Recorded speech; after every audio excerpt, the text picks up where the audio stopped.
ایک دفعہ کا ذکر ہے، ایک جنگل میں دو چڑیاں رہتی تھیں اور دکھنے میں بالکل ایک جیسی تھیں۔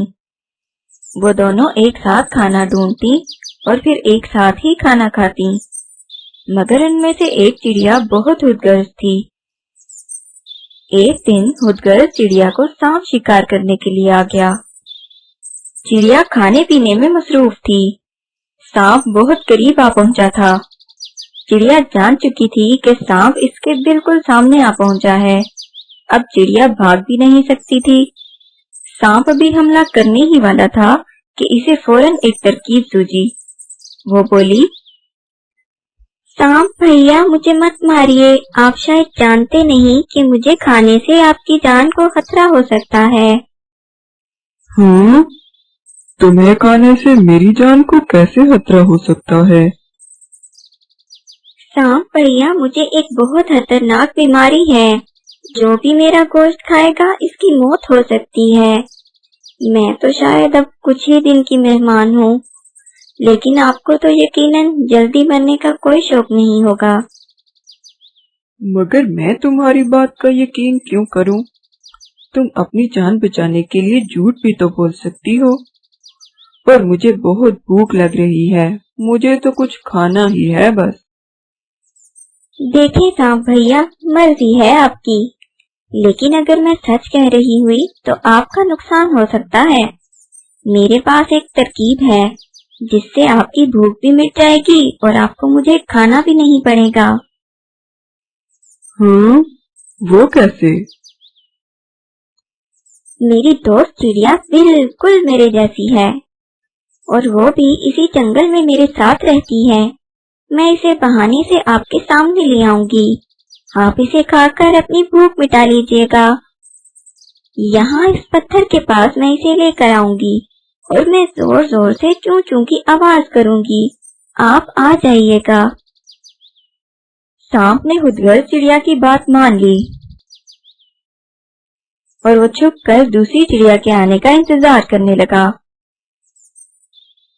وہاں ہٹغرض چڑیا اپنی سہیلی کے پاس پہنچی اور اسے بہانے سے سانپ کے پاس لے جانے کے لیے اکسانے لگی۔ دوست چلو باہر گھومنے چلتی ہیں۔ ارے نہیں، میرا بالکل موڈ نہیں ہے باہر جانے کا۔ ارے میں ابھی ابھی ندی کے کنارے دیکھ کر آئی ہوں، وہاں بہت ساری چنے کی دال گری ہے، سوچا تمہیں بتا دوں، ہم مل کر کھائیں گے۔ سچ میں؟ چنے کی دال تو مجھے بے حد پسند ہے، چلو چلتے ہیں۔ چڑیا اپنی دوست کے ساتھ چل پڑی۔ اسے کیا معلوم تھا کہ اس کی دوست اصل میں اسے سانپ کا شکار بنانے والی ہے۔ اڑتے اڑتے اچھی چڑیا کی نظر نیچے پڑی، وہاں چنے کی دال گری تھی۔ وہ جگہ ندی سے تھوڑی ہی دور تھی۔ ہٹغرض چڑیا اڑتے اڑتے کافی آگے نکل گئی۔ چڑیا نے اسے آواز دی، مگر وہ کچھ دور جا پہنچی تھی اور آواز نہ سن سکی۔ اس نے سوچا، اس سے پہلے کہ دوسرے پرندے یہ دال لے جائیں، میں اپنے لیے اور اپنی دوست کے لیے یہ دال لے جاتی ہوں۔ لگتا ہے وہ آگے نکل گئی ہے۔ خیر کوئی بات نہیں، میں ہم دونوں کے حصے کی دال لے لیتی ہوں۔ اچھی چڑیا دال چننے میں مصروف ہو گئی۔ ہٹغرض چڑیا نے کچھ آگے پہنچ کر پیچھے مڑ کر دیکھا۔ ارے یہ چڑیا کہاں گئی؟ ہٹغرض چڑیا جلدی میں یہ بھول ہی گئی کہ وہ وہیں اس پتھر کے پاس آ بیٹھی ہے جہاں اس نے سانپ کو آنے کو کہا تھا، اور وہ چڑیا کو بلانے کے لیے زور زور سے چوں چوں کرنے لگی۔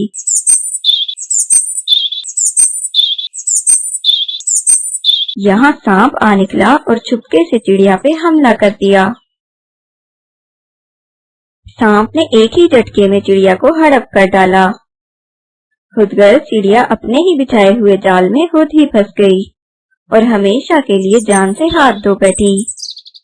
اسی لیے کہتے ہیں، جیسی کرنی ویسی بھرنی۔